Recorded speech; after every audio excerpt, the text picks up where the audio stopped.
சுவாமி சரணம் ஐயப்பா. இதே கருவுச்சி. அங்கே கரெக்டாக 7:50க்கு வந்துக்கிட்டுருக்கோம். கருவுச்சி ஒரு நட்சத்திரம் தெரியுது பாரு. எங்கள் ஐயவன், எங்கள் ஐயனே மகிமையே மகிமே. எங்கள் ஐயனே கற்பன சுவாமியே சரணம் ஐயப்பா.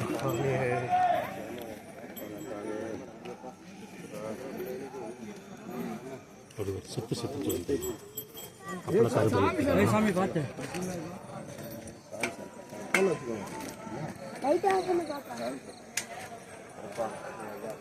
கற்பன சுவாமியே சரணம் ஐயப்பா. அதே சாமி சுவாமியே சரணம் ஐயப்பா. வந்து கும்பிடுவா, வந்து கும்பிட்டுவா. கற்பன சாமி கற்பன சுவாமியே சரணம் ஐயப்பா. கற்பன சாமி